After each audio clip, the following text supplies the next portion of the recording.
Ça, c'est les workflows. Waouh, les workflows. Donc, c'est la dernière chose qu'on va voir justement dans ce cours, et c'est quelque chose qui est très pratique. C'est pas nouveau, mais c'est très intéressant dans certaines circonstances. Vous allez voir.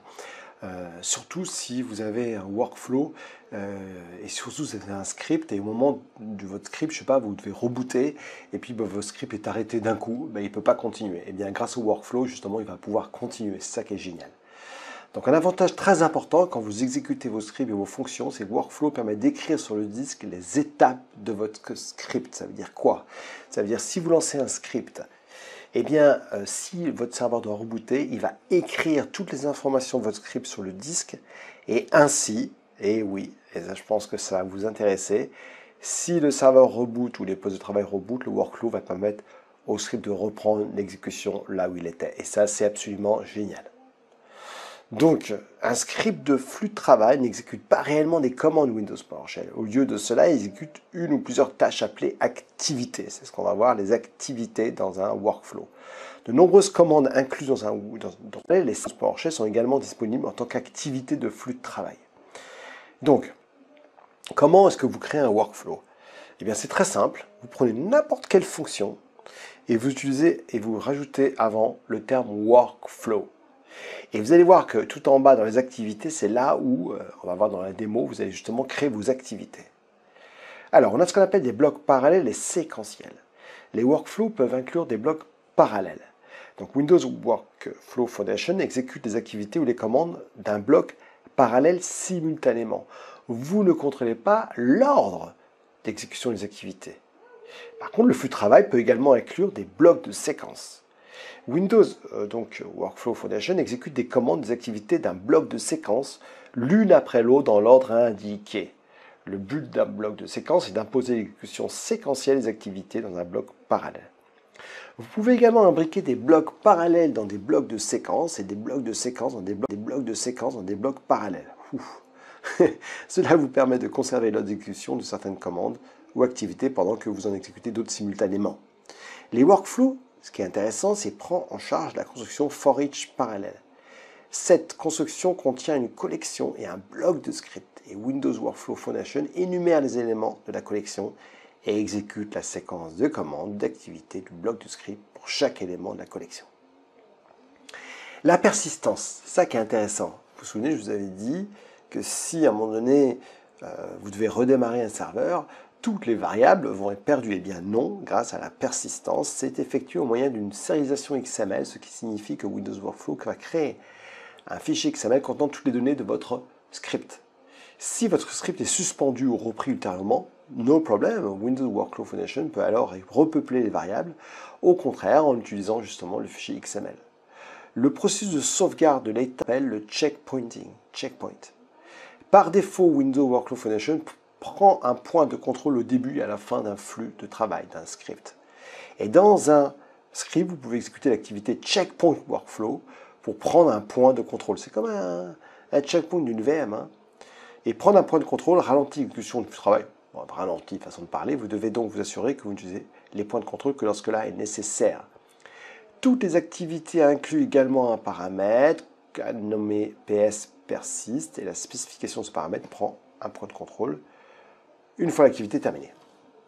Alors vous allez voir, c'est très simple. Très simple. Ici, je vais vous montrer, je vais créer en fait un workflow qui s'appelle Restart Flux Computer. J'ai deux paramètres et j'ai fait un for each parallèle computer in computer et vous allez voir que je fais un restart computer, je fais un wait et là je vais dans une variable OS faire un get OS faire un get sim instance, class name, ça vous connaissez, ps computer name, property last boot time, cm. Et là, je fais un write output, input object os name, et je rajoute last boot up time. Oui, comme ça, vous le verrez. Et je fais la même chose pour l'autre, c'est-à-dire vraiment, je le fais en parallèle, ce qui est très puissant. Pour vous montrer, je vais mettre mes deux serveurs, le node 1 ici et le node 2 ici, voilà.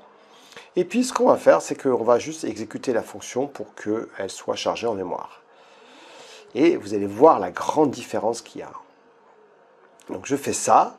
Et maintenant, ici, je vais prendre mes deux valeurs ici, computer 1, computer 2, et puis évidemment mes deux valeurs, ben, je vais les exécuter juste après.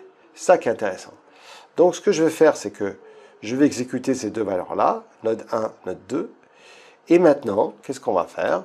Ben, on va faire ici ben, mon start flux computer, donc vous allez voir comme c'est super, restart, donc je fais un restart flux computer. Et puis là, ce que je vais faire, c'est que je vais mettre computer name. Là, on va mettre node 1, et comme c'est génial. Et computer, le deuxième, on va mettre node 2. Et là, c'est parti, mon kiki. Et regardez un peu ce qui va se passer. Je fais ça. Et là, regardez, mes deux serveurs sont en train de rebooter. Ça veut dire que oui, il fait un restart du node 1. Et regardez ce qui va se passer après. Eh bien, il va passer au node 2. C'est ça qui est top. Et oui, il fait un waiting for the restart to begin. Vous voyez ici, hein? C'est-à-dire c'est vraiment un workflow ici. Et dès qu'il aura fait ça, il va pouvoir s'occuper du deuxième.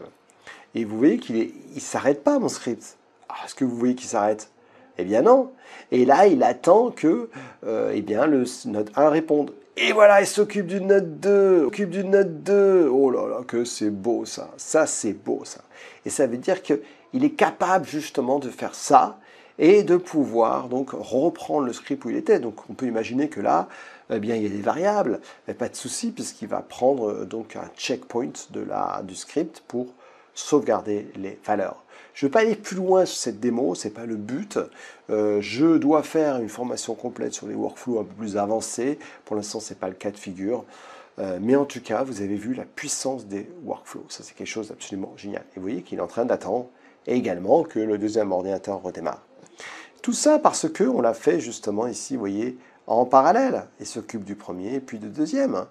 Et ça, maintenant, il suffit d'aller voir plus en avant sur Internet, de faire un petit Google, votre ami est là, et de taper workflow, et puis déjà de comprendre ce que ça fait. Parce que c'est ça le but, hein, c'est de comprendre ce que ça fait.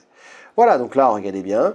Il va bientôt, c'est bon, puisqu'il va tester que l'ordinateur, il est bien up, puisqu'il va tester le service WMI, et ainsi, nous aurons fini justement ce workflow où on permet de pouvoir continuer le script, parce qu'après, je pourrais avoir d'autres choses ici après mon script et continuer, écrire les valeurs, il suffit que je fasse un persist ou un checkpoint justement des valeurs, et voilà, vous avez le workflow qui est terminé.